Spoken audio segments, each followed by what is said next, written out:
Definitely still here in Matthew, not changing it up yet.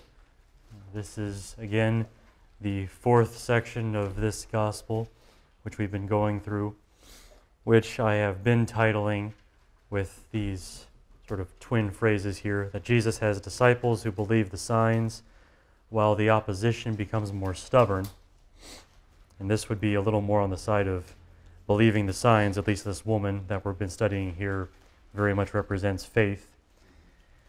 But we've been moving through this latter half of the fourth section where there's just various stories. Some of them are about disciples and some of them are about doubters. And we've just seen sort of the mix of responses to Jesus and how they are, sort of going off in two different directions here. And I've done 2 messages so far on this passage, and this is going to be my last. This is the third and last message on this passage, so we'll go ahead and read it. Matthew 15, verse 21 says, "And Jesus went away from there and withdrew to the district of Tyre and Sidon. And behold, a Canaanite woman from that region came out and was crying, 'Have mercy on me, O Lord, Son of David. My daughter is severely oppressed by a demon.' But he did not answer her a word. And his disciples came and begged him, saying, 'Send her away, for she is crying out after us.' He answered, 'I was sent only to the lost sheep of the house of Israel.' But she came and knelt before him, saying, 'Lord, help me.' And he answered, 'It is not right to take the children's bread and throw it to the dogs.' And she said, 'Yes, Lord, yet even the dogs eat the crumbs that fall from their master's table.' And then Jesus answered her, 'O woman, great is your faith. Be it done for you as you desire.' And her daughter was healed instantly." In the 2 messages I've done so far, I've mainly centered on this issue of this woman being a Gentile and what that means for the progression of God's plan in the ministry of Christ. My first message, I argued that this passage is the true point of beginning, so to speak, for the grace of God being made available to Gentiles. That it really much is a turning point where things actually get going in that direction. And then my second message, I focused more on the passage itself and showed how this works as an argument for Matthew's Jewish Christian audience for why they should accept Gentile believers. And I just went through and showed you various things about the woman, how Jesus responds to her, and how instructive that would have been for Matthew's audience in that time and in that place.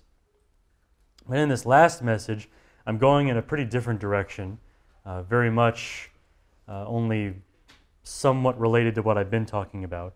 What I want to discuss today is faith persisting in prayer, which is the title of the message and the summary description, faith persisting in prayer. And for a while now, the reason I want to have this in here is just because for a long time now, as I've read this story, this woman has represented to me an attitude of persistence in prayer, rooted in faith, which I think is very helpful. Long before I really started to see most of the Gentile element here, I thought of this woman primarily as a model of prayer. So I really want to focus on that in at least one message on this before leaving it aside. So just to give you you, meaning the people who are very, very young in the room, my definitions here, faith is a very important word, which faith is just trusting in God, specifically trusting that God is what He says He is and does what He says He does. That's faith. It's trusting God in those ways. And then prayer, as I'm talking about it, is just speaking to God, which I guess you could center it on requesting things from God, which really is the idea of this message here. And then persistence just means not stopping until you get what you want or until you accomplish your goal. And this woman represents all 3 of those things to a very great degree. Now I'm going to give you an outline here, and I have 5 points, and I came to a realization that when you're alliterating your points and you have 3 of them, it can be clever, but when you have 5 of them, it's overbearing. So forgive me for alliterating too many of these, but I have 5 here. Hopefully the list will be memorable. So the 5 points I want to cover, I want to approach this passage from those 5 different angles. First is the terrible trial that this woman faces. And secondly, the opposing odds, which are everything working against her in getting this request that she has of Christ.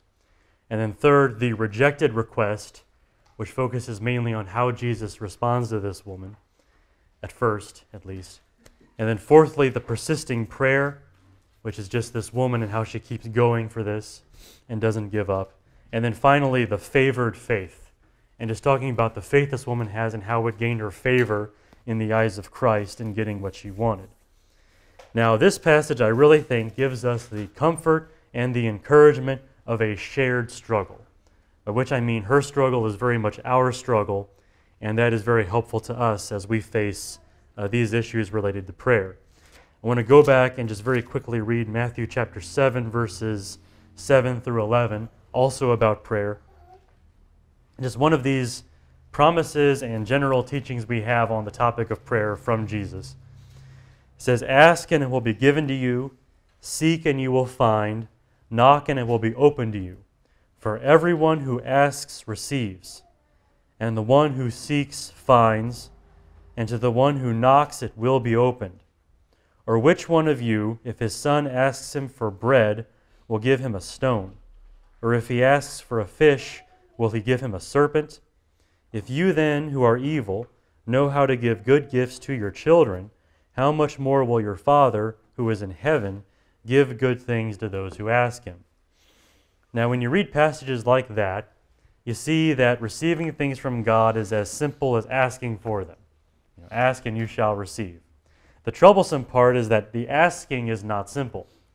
You would think it's as easy as asking, but the asking part of it is where it gets really hard, because you find yourself asking repeatedly and seeking constantly and knocking on the door until your hand hurts, and even after all of that, you still don't have the thing you've been requesting. Your prayers have been going on, and you still don't have this thing that you've been earnestly asking God to do for you. And in those moments of frustration, you have two options. You can go one of two directions here. You can give up, or you can persist in prayer.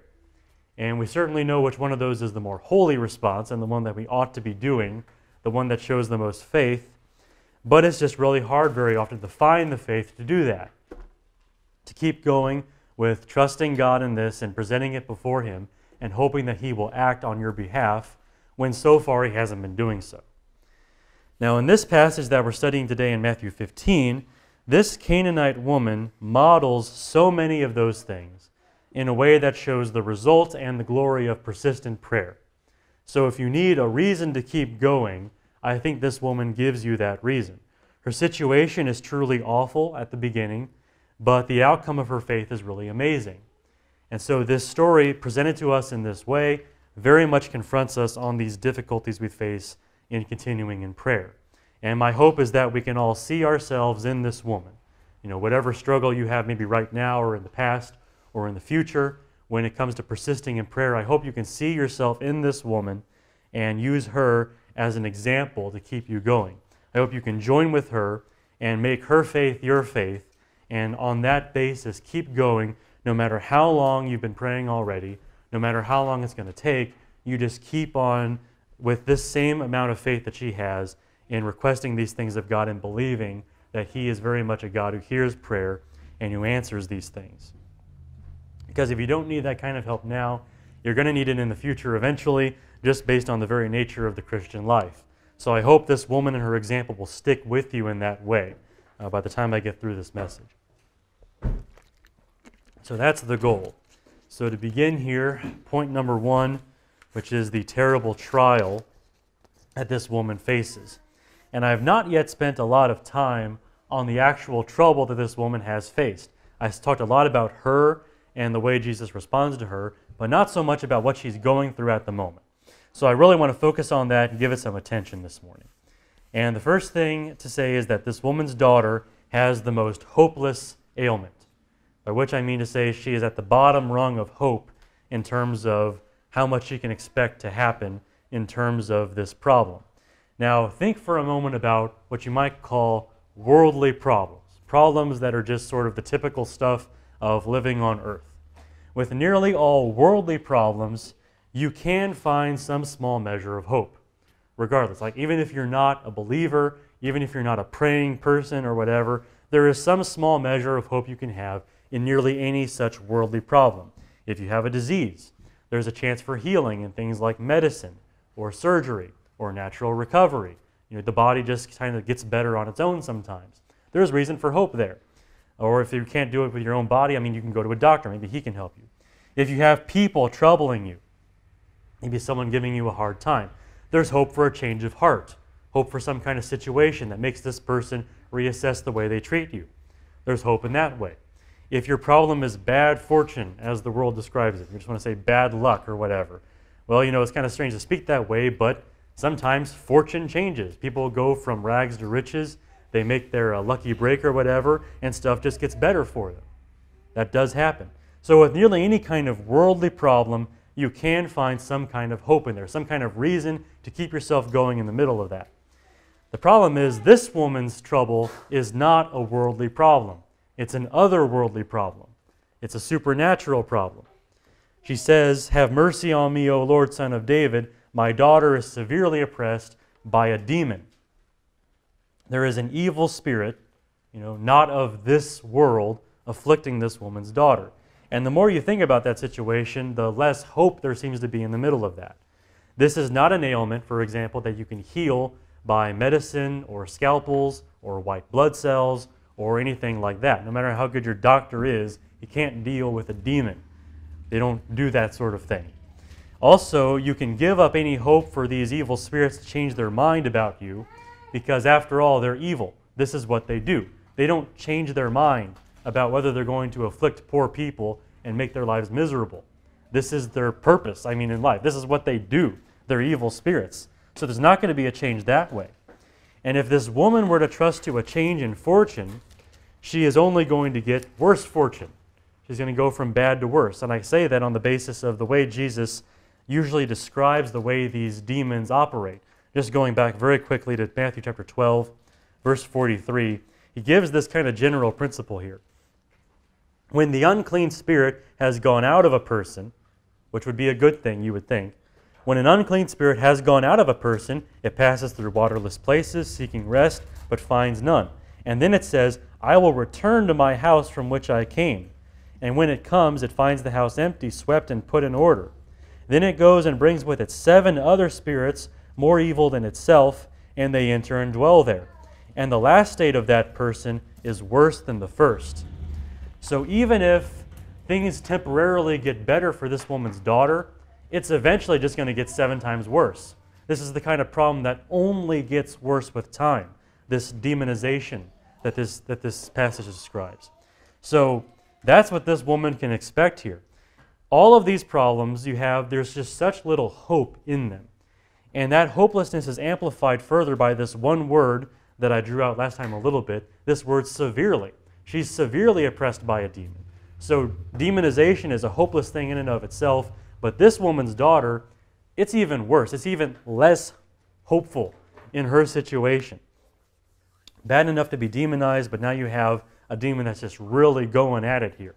So this woman's daughter has really what you could honestly make the argument for, a most hopeless, helpless problem.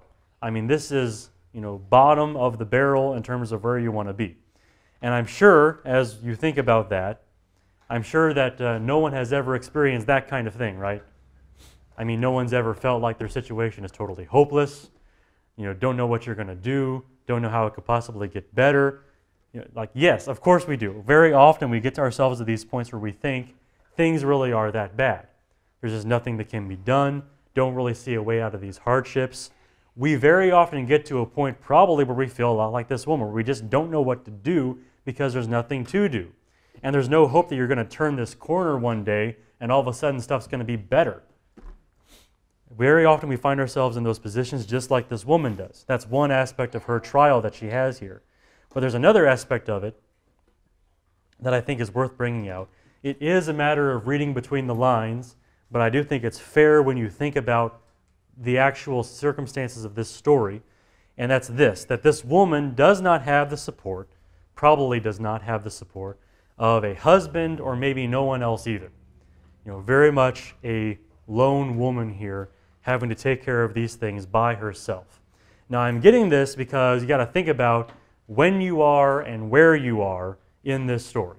You are in the ancient Middle East. This is over there in that part of the world and 2,000 years ago. Now, as I'm sure you're aware when you think about it, women in that place, and especially in that time, were not as free as you women are today. I mean, there were no liberated women back in that part of the world and in that time. That's not how it worked. If you were a woman, and especially a wife and a mother, your place really was in the home. Your home really wasn't your palace, it was your prison. I mean, that was very much where you were confined by society. You didn't just leave home and go talk to some strange man that was coming through town or anything like that. That's not what a good, decent woman did. And if you did that, you'd probably be whipped or maybe stoned or something. So definitely not a free society in that time for women. If there was some matter of business to be done, your husband took care of that for you. And if you had no husband, your father took care of it for you. And if you had no father, your brother took care of it for you, or your nearest cousin who was a male. I mean, some male relative took care of things like that. You stay at home. You tend these children, you make the house look nice, you prepare food for whoever's coming home to eat that food. That's what you did. That's what you women were supposed to be doing in that time and that place. And yet, this woman in this story leaves her home, leaves her city, and came to speak to a strange man by herself, which is 4 things that no respectable ancient Middle Eastern woman would have ever done that time and that place. It's most unusual for that to happen. Now, just thinking about how strange that is, I can come to only one of 2 conclusions. Don't really know which one is true, but 2 possibilities. One is that through some mixture of horrible deaths, she is a true widow, that she actually has no one. Dead husband, dead father, no real close male relatives that she can depend on to take care of this sort of thing for her. No one that she can go to and say, hey, go find this Jesus guy and bring him here and see what he can do about my daughter. Because if she had such a man in her life, she would have sent him to talk to Jesus, but she didn't. Which tells me she might be truly alone. Truly without anyone to provide or do these things for her. The other option is that she does have these men in her life, but they have given up, which is quite possible. They tell her, maybe she goes to them and says, hey, I hear this guy Jesus is coming through. He's a healer. Go find him and bring him here so he can try to heal my daughter. And they say, why bother? Haven't you seen the way your daughter is? It's hopeless. She only gets worse. There's nothing that can be done. Maybe she goes to her husband. He says no. Goes to her father. He says no. Starts hitting up the close male relatives. They say no. They've just given up. One of 2 things. I mean, it could be maybe even a mixture of the 2 of them. But for some reason, this woman has to handle this situation on her own in a way that most women in that society would not have had to have done. Neither option makes the woman's situation any easier. Either way, she struggles alone, which again, I'm sure finds some parallel in our own lives. I'm sure we very often find ourselves in these struggles where it seems to be just us. It's like, no one knows what I'm going through. No one's here to help me. I just have to sort of keep going on my own and try to figure things out by myself. Very often we get to that point. So when you start looking at this woman and what she's enduring and this terrible trial she has, I mean, you see the hopelessness of her situation, just how utterly hopeless it is in the true sense of the term, and then finally the fact that she has to do it alone, seemingly. In both ways, she very much models us in many of the struggles we face. So the setting, if you want to put it that way, of this woman's request, very similar to what many Christians have gone through. Now, second point to make, to ratchet up the difficulties here, is the opposing odds. The things that are staring down this woman and telling her that she should just give up. Okay, the opposing odds. Now, between this woman and the exorcism of this demon that's afflicting her daughter stand several obstacles. Now, whenever we see obstacles, we've been trained, from Sunday school onward, to say things like, God is bigger than any problem I face. Whatever it is, God can handle it. But before you say that so quickly to this woman's situation, let's look at it a little more carefully. A few things about this. First of all, as I have been talking about for the past 2 messages, this woman is a Gentile. She is not a Jew. She is of pagan ancestry. Now, again, we see here she is a Canaanite woman. She's from Tyre and Sidon, which is in Phoenicia, which is north of Israel. In short, this woman is not the kind of woman that God would normally help. It's not exactly high on God's list of priorities at this time in history to be helping Gentiles. For the past several thousand years, God has been operating pretty much exclusively in Israel. Gentiles are not really on the list. And I mention this as one of the opposing odds, specifically because it reflects very often, I think, our own situation. And that is, we don't often expect God to hear a person like us, just to put it very frankly. You know, getting past, again, all the Sunday school answers, we don't often expect God to listen to a person like me. You expect God to listen to a guy like George Mueller. Yeah, he's awesome. Of course, he's going to pray and milk trucks are going to break down in front of the orphanage and stuff like that. Of course, it's George Mueller. Or this missionary you've been reading about, you know, in this awesome ministry he had. Well, of course God's going to hear him. He's an awesome missionary. He was able to write a best-selling biography or whatever. I mean, it's like, of course God's going to hear those people, but not me. I mean, I'm just me, right? God's not going to hear me in this, or at least that's the temptation to think that way. Now, I'm sure we know that in Christ we're all enthroned in heaven, and God very much has his eyes on us. But when it comes down to a really dark situation, and you're crying out to God, you don't really have this die-hard sense in which God is going to hear you. You don't necessarily have that. It's just not the way we think about ourselves. So you have this woman here. She's not the kind of person that God would normally hear. You're not the kind of person that God normally hears in these extraordinary ways that you read about in the biographies you always study. I mean, it's just, she very much models us. She's not high on God's list, at least seemingly, the way it seems. We're going by appearances now. Now, the second thing about this woman is that she's coming to Jesus at the wrong time, you might say. It is the wrong time for this woman to come and request this sort of thing. Now, I'm saying that again based on past messages here. I told you, and I've been showing you, that Jesus does have this conception that in the future there is going to be this work of God's grace among the Gentiles. And he has some awareness, at least, that he is the one to bring that about. But he has so far seemingly not shown a whole lot of interest in that, hasn't really been doing a whole lot, and even here in this passage he's sort of dismissive of the whole idea of helping this Gentile. You might say that this woman has come to Jesus at the wrong time. She's come too early. This is not the time for all these Gentiles to start seeing the mercy of God in their lives. She has come to Christ too early. Which, again, I think is helpful because I think very often we experience this sort of disconnect with God's timing. And I use that phrase because it's very often what people tell us, you know. You get to praying about this thing, maybe you're talking to other Christians about it, it's like, oh, I've been praying for so long, you know, God hasn't done anything yet, and it's only a matter of time before someone says to you, well, God's timing is perfect. You know, that's kind of the phrase we use. Well, God's timing, God knows when to do this, he knows the right time. Which is one of my least favorite phrases because it basically means not now. You know, it's like, I'm ready now. I was ready a year ago. I've been praying for this for however long. I was ready then. I see every reason for God to work now. Don't see why he would be delaying. Don't see why we need to put this further down the timetable. But God says not now. And God's timing means not now, basically. That's basically the way it goes. So you have this timing issue here when I feel like, at least in my own life, my prayers, it's like God has them for later on the schedule, but not when I want them to happen at this time. And this woman very much represents that, coming to Jesus as a Gentile at a time when God really hasn't started anything like that. When Jesus is still very much sent only to the lost sheep of the house of Israel, as the passage says. So I think that this woman represents us in that way as well. And then there's one more thing about this passage that I do think has very much a role in our own lives and our own struggles in praying, and that is this woman is opposed even by believers. Or that is to say that believers don't care about her struggle. And I'm getting this, of course, from the disciples, you know, but he did not answer her a word, and his disciples came and begged him, saying, send her away, for she is crying out after us. So the disciples even don't really care so much about whether this woman gets any help. I mean, they want Jesus to send her away. Now, among Christians, I think this happens probably more often than we want to admit, that one of the curses of individuality is that you care about things that no one else cares about.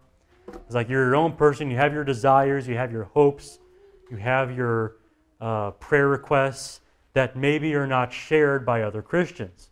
They don't really join with you in the struggles you have, and they don't join alongside of you in prayer. There's this phrase that I've noticed, and maybe I'm just more jaded about it, but I notice it more and more as years go on. When a Christian shares a prayer request, and the response is, well, I'll pray for you if I think of it. Last phrase there, if I think of it. It's like, you know why we say that? It's because they may not think of it. And they may not think of it because they may not care. I mean, you care deeply. You cared enough about this. You've been praying for a while. You shared it with your church. And the response of other Christians is, well, if I think of it, I'll pray for you. It's like, it's like, what do you mean if? How could there be an if there? I care about this. Don't you care about me and my desires? Well, not always. Very often, Christians find themselves going it alone in terms of what they're asking from God. And that's a pretty discouraging thing. For one thing, it robs you of the support of like-minded people. There's a lot of just psychological support there in having someone who's with you in that struggle, who really empathizes with you, feels your struggle as their own. That's just really comforting, to have someone right there with you who feels the way you feel. So there's one thing you're robbed of. The other thing you're robbed of is a promise. You know, Jesus has this promise about 2 or 3 agreeing together in prayer, and how God promises to hear those things. Well, if no one else is praying with you, you don't have that promise. It's like one less item you can use to get God to do this for you. You know, there are times where you can claim that promise. It's like, God, I talked about this at the prayer meeting. We prayed about it together. You made a promise about this. Now it's time to listen. But if you don't have anyone else praying with you, no one else that really sympathizes with you, you don't have that. And this woman doesn't have that. And very often we don't have that. It's sort of the last straw here in these opposing obstacles. Now, when you look at it this way, I mean, this woman, the kind of person she is, the timing of her request, and the fact that even other believers aren't there with her, I mean, this looks desperate.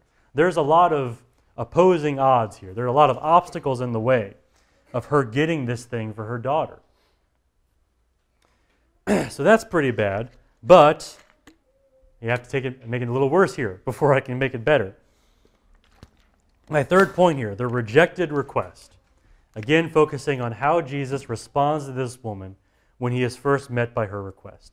You know, we have this other little saying that we have, you know, besides God is bigger than any problem I face. We have God plus 1 equals a majority. You know, I've seen that kind of thing stated very often. Well, what happens when God is on the other side of the equation? You know, when he's not, you know, plus 1 to you. What happens when that's the case? Well, that is exactly what this woman faces, because at first, Jesus is not on her side. She can't say, you know, me plus Jesus is a majority. She can't say that, at least at first. You know, verse 23 here, you know, the first thing we see, Jesus' response, he did not answer her a word. I mean, she's there begging, crying out. Jesus does not answer her a word. So she gets ignored by the most compassionate man on the planet. And I say that because we've seen a lot of Jesus. We've seen that he is overflowing with compassion. I mean, there are times, so far in Matthew, where Jesus goes to a certain place to get away from the crowds. He wants to get away, but the crowds find him, and they're asking for healings. And Jesus is moved with compassion, and he starts healing all of them, even though he was trying to get away from them. I mean, Jesus shepherds people who have no shepherd. I mean, you have these people, they're not really his disciples. He's not responsible for them, but he's going to help them anyway. He calls weary people and burdened people to him to come for rest, and he promises them rest. I mean, this is what he wants to do. This is what he came to do. Jesus even wept at the tomb of a man that he was about to raise from the dead. Remember the Lazarus story? Jesus wept. Well, he was about to raise him from the dead. I mean, why get so broken up about a man who is going to come back to life 5 seconds from now? Because you're going to do it. And yet Jesus is still there weeping, just moved at the death of a man that was his friend. I mean, Jesus is a compassionate person. And this most compassionate person completely ignores this woman's request. I mean, I hate to be crass about this, but isn't this what Jesus does? He's a healer. He's been crisscrossing the country for probably 1.5 years now, maybe, healing practically everyone who comes to him, and yet he turns his back totally on this one desperate woman. There's just a complete disconnect here. I mean, how does that happen? But regardless of how it happens, I mean, this does happen. I mean, he ignores her. Now tell me you've never felt that way in prayer. Like, look me in the eye and tell me you've never felt like God has ignored you. Okay, and I will call you a liar because I feel like it happens very often. You pray, nothing happens. You keep praying, nothing happens. You put it on the church prayer list. Maybe other people do pray with you in this. Nothing happens. You fast. You go a day, maybe 2 days without food, hoping that God will hear you. Nothing. God just outright ignores you. You know, we're so often shocked by the way Jesus treats this woman in this passage, but isn't this typical? I mean, very often you're praying and you're praying and you're praying, and nothing's happening yet. It's just what happens with this woman.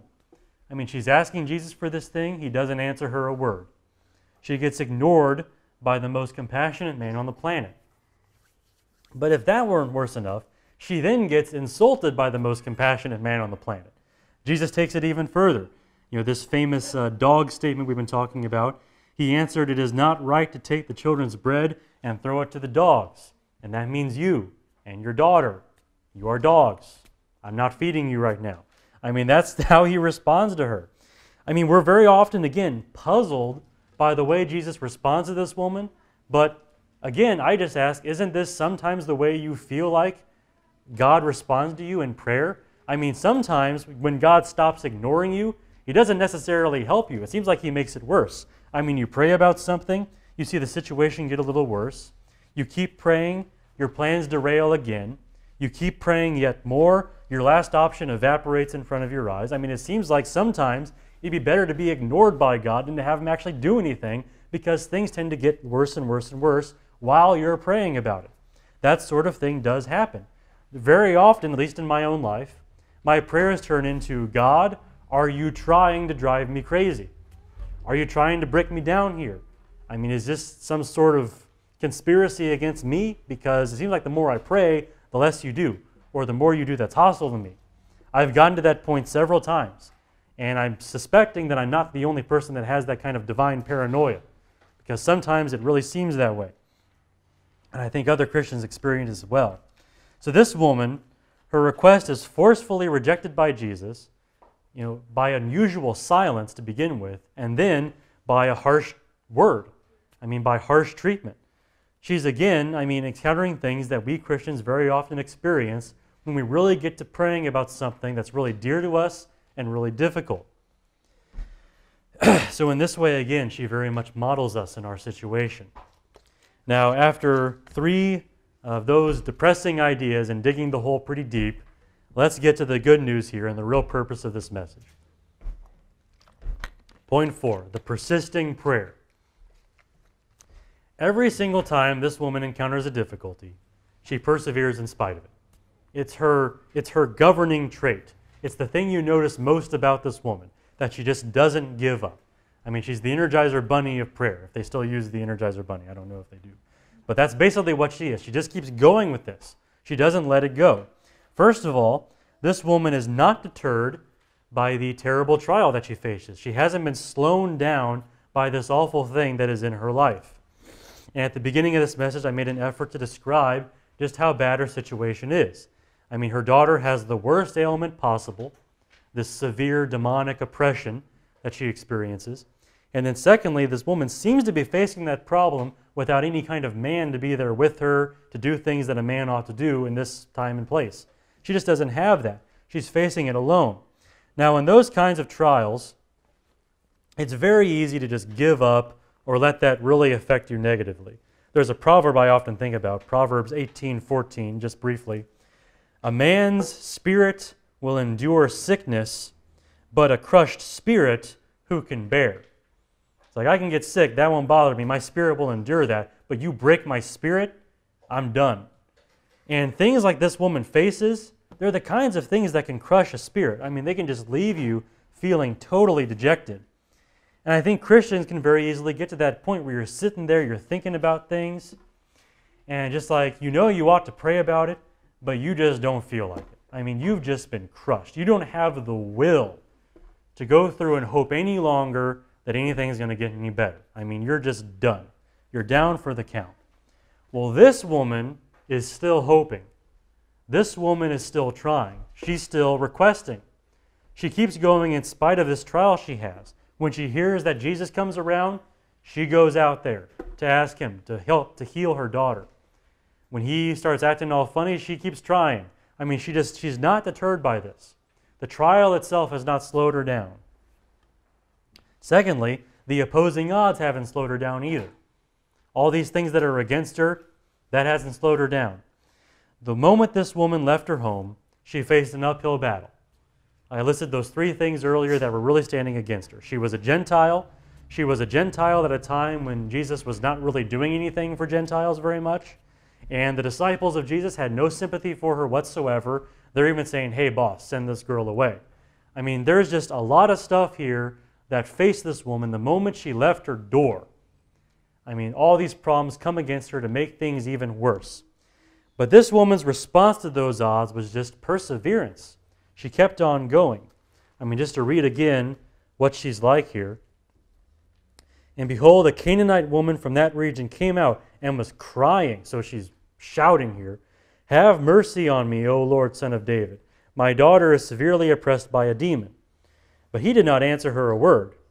And his disciples came and begged him, saying, send her away, for she is crying out after us. So she just keeps shouting. It's like, hey, I'm talking to you. Hey, do you hear me? Listen to me now. And he answered, I was sent only to the lost sheep of the house of Israel. Okay, so that's a pretty strong no, but how does she respond? She came and knelt before him, saying, Lord, help me. So just down there, right, you would say in his face, but she's actually kneeling down in front of him, so not really in his face. I mean, that's how this woman responds. She just keeps on going here. Every time something comes against her to push her away, she pushes back. Every single time. She's not at any point put off by any of this. She just keeps on requesting. We have this phrase, laboring in prayer. We get it from the New Testament, so it's a New Testament idea. Well, this woman is very much laboring in her request. It's not easy. I mean, she's trying to pull this blessing, away from Jesus here with all the might she has. But again, every time something comes to push her away, she pushes back. And the ultimate show of this is that this woman is not deterred even by Jesus Christ himself. The one that she calls Lord, Son of David, even when he says no, she refuses to take that for an answer, which is pretty amazing. I mean, Jesus ignores you, then he makes up an insulting remark toward you, and you would think that you would give up at that point. It's like, okay, he's not in this. You would think that it's time to go home. Well, she doesn't give up. She keeps arguing with him. He says, it's not right to take the children's bread and throw it to the dogs. And she says, yes, Lord, yet even the dogs eat the crumbs that fall from their master's table. How many of you parents like it when your kids say, but? You tell them to do something or you say something and they say, but. I mean, how many, you parents don't like that, right? That's still kind of a bad thing, for kids to do. Well, this woman, she comes to Jesus with her request. Jesus says no. She says yes, but even the dogs eat the crumbs that fall from their master's table. I mean, she backtalks Jesus, basically. You don't like your kids backtalking you? Well, she backtalks Jesus. She refuses to take his no as a no. Now, that dog statement Jesus makes is pretty brutal. I mean, it's funny watching the commentators trying to soften that statement. You can't soften calling someone a dog, okay? It doesn't work that way. This statement was crafted by the most powerful preacher the world has ever known, and he crafted it to hurt. I mean, he made this to sting this woman. She's just oblivious. She doesn't feel the pain. She just says, but. Listen to my argument. She keeps going. She reminds me of Jacob wrestling with God. That story back from the book of Genesis where Jacob is just kind of jumped by this guy. Turns out to be the Lord himself. The line from Jacob, the famous line, I won't let go until you bless me. And at some point, God decides to cheat a little bit and dislocates Jacob's thigh, thinking, okay, that'll slow him down. But no, I won't let go until you bless me. And then at some point, God says, let go, the sun's rising. It's time to leave. Did you hear that? God's the one who gave up in that wrestling match. God's the one who said uncle. But Jacob still refused. I won't let go until you bless me. And Jacob got that blessing. But he had to wrestle God for it. And that's what this woman reminds me of. She's here just trying with all her might to get this healing for her daughter from Jesus. Even when Jesus starts saying things like no or insulting her, she still keeps going with this. The woman refused to leave the presence of Jesus without that blessing. She rejected the Lord's rejection. She said no to Jesus' no. Neither silence nor scoffing turned her away. She just refused to give up. This woman, in these ways, is very much a model of just persisting in prayer, no matter what. Even if it seems like God Himself is throwing stuff at you to get you to stop, you don't give up. That's the way this woman was. That's the way we ought to be. No matter how God responds to you, you just keep going. Now, the great question there is, how do you do that? Well, there's point 5. Point 5 is the favored faith. That is the faith that gets the favor of God in these seemingly impossible prayer situations. This persisting prayer that I'm talking about, that's modeled by this woman, it's driven by something. You don't just do it. It doesn't just happen. It's driven by something. And it's driven by faith. In this case, this woman's great faith. This faith that Jesus Himself praised by the end of the story. This is the kind of faith we need to have if we're going to model this woman's perseverance. If you want to persevere in prayer like this woman, you got to have this woman's faith. Otherwise, it doesn't work.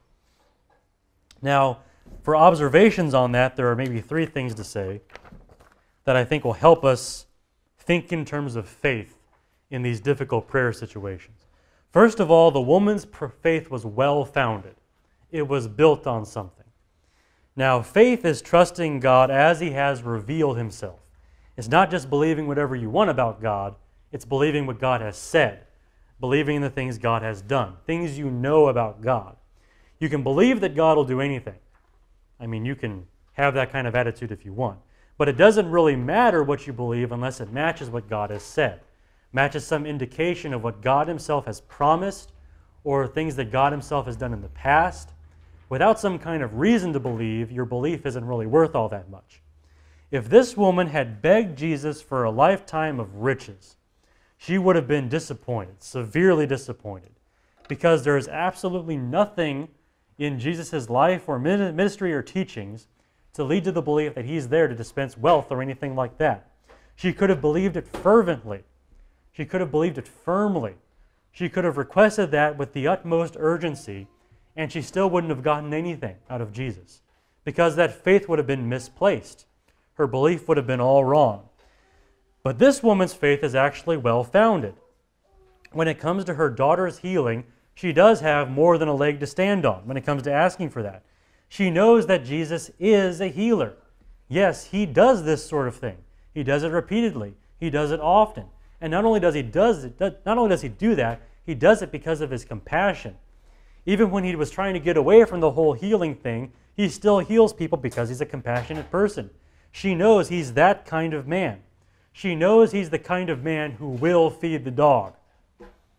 She knows He's that kind of man. You know, He might be making these brutal comments here, but Jesus is a certain kind of person. And Jesus does this sort of thing for people all the time. She knows that. This woman rightly believed that at least part of Jesus wanted to do this. He might say, oh, I was sent only to the lost sheep of the house of Israel. But in his mind, he's thinking, man, this woman has a need. I just healed a person like this last week. Why not now? Especially when there is this great future ministry to Gentiles coming. I mean, there's part of Jesus there that wants to do this. And this woman, she's latching on to that one part. And she's pulling on it until Jesus gives up and says, okay, fine, I'll do it. So when you consider giving up on praying for something, ask this one question. This is what I'm getting from this woman here. Is there anything I know about God that would make Him want to give me this? Is there something I can grab hold of? Is there some part of God that I know wants to give me this thing? And if the answer to that question is yes, make that the basis of your faith. Make that the basis of your persistence. Because so long as God is a certain way, and of course we know God's nature doesn't change, for as long as God is that way, you have a reason to keep praying. And you have reason to believe that God will hear you, even if it looks to the contrary. Second thing about this woman and her faith is that it was enough to change the Lord's mind, enough to make Him go from no to yes. Now, I know the whole issue of, the Lord changing His mind and that stuff is kind of weird, but just looking at a surface level treatment here. Look at the number of times in the Bible where God said he was going to do something and then was convinced to do otherwise. There aren't many. You can count them on maybe one hand. It just doesn't really happen. I mean, God, you could say God prides himself on his unchangeability. I mean, when God speaks, he does it. Very, very rare for anyone to come along and actually make God do something other than what he said. Moses is probably a very prominent example. Not many others, perhaps. But this woman, she's added to the list. I mean, she came up to Jesus, requested this thing, very reluctant to do it, said that he would not do it, and then she overwhelms him with her faith. And how does she do it? With her faith. You want to change God's mind? Believe in him. Which I think is an interesting statement, because there's a lot of people in this world who were, fine with trusting in God until God didn't do something for them. And then what happened? It's like, oh, I don't believe in God anymore. I don't believe in God anymore. Why? Because I wanted this thing and God didn't do it for me. So I don't believe in God anymore. You're supposed to do the opposite. The more God says no, the more you're supposed to throw your trust on him. The more you're supposed to believe in him. You're supposed to be like this woman who refused to take no for an answer. You're supposed to do the opposite of what the world does. It's the craziest thing, but faith objects to God and then obtains from God. That's how it works. Faith refuses to take that no for an answer, and in refusing, changes God's response to you. So that's the attitude you got to have. You got to have enough faith to the point where you're going to believe God, even if it looks like he's not going to do this. You got to have enough faith to believe that God actually will change his response to you if you keep trusting him. That's what this woman did. And that's the model she leaves for us. One more thing about this woman's faith and the kind of faith it is. This woman's faith enabled her to believe what was unseen, something that she did not see. Now, there's a detail about this passage that we often forget, and that is that her daughter was healed from a distance. Jesus wasn't there with her daughter, healing her right there. This happened some distance from the city. This was far away. So the implication of that is, when this woman stopped pestering Jesus and began that journey home, she had not yet seen her daughter healed. She didn't actually know, with sight that is, that her daughter had been healed, because she was healed at a distance. This woman's faith is a very nimble kind of faith. On the one hand, she had enough faith to pester Jesus until he said yes. She had enough faith to keep going, and that's a good thing. But she also had enough faith to go home when Jesus told her to go home, to shut up when Jesus said, okay, fine, I'll do it. She had enough faith for that as well. So that's what you see in this woman's faith here. Now this woman, I mention this because sometimes when God starts to answer prayers, it looks like maybe not what you expected. Maybe God has started to move, maybe a halfway answer, and you realize God is doing something, but it's not yet entirely what you expected. And in that moment, you have to have this kind of faith where you're willing to go home and be quiet and wait for God to finish the job. This woman, Jesus said, okay, it's granted to you. Go home. And she did. And when she got home, she saw all that God had done, this healing that took place. Sometimes that's the answer. When God starts to work for you, it's time to believe in that as well. It's time to stop believing that God will change his mind and start believing that God has changed his mind. And he is working for you. You got to have faith that's nimble enough to believe that God has started to work for you, even though it doesn't look that way. You have to have enough faith to believe in the unseen. So that is the last comment on this woman and the kind of faith she has. And that's what I mean by faith persisting in prayer. This whole idea here and what this woman represents to us. This woman is a great example of what prayer sometimes requires of us.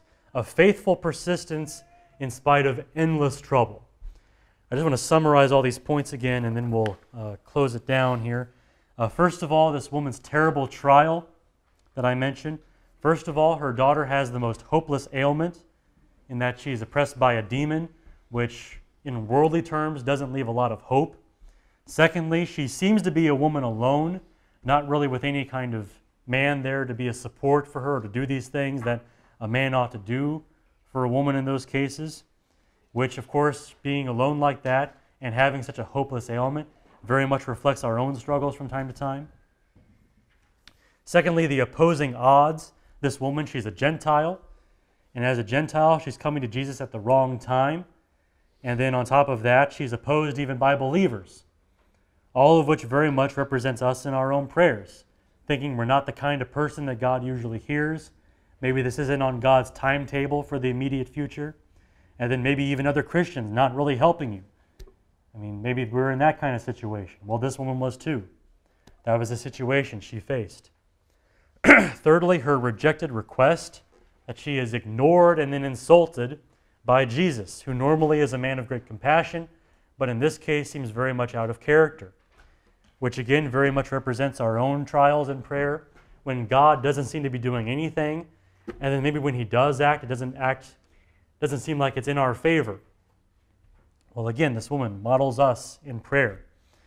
Fourthly, the persisting prayer, and that is simply that every single time this woman encounters a difficulty, she perseveres in spite of it, which is exactly what we ought to do, not giving up, but believing that we should continue. And then finally, the belief part of it, the favored faith.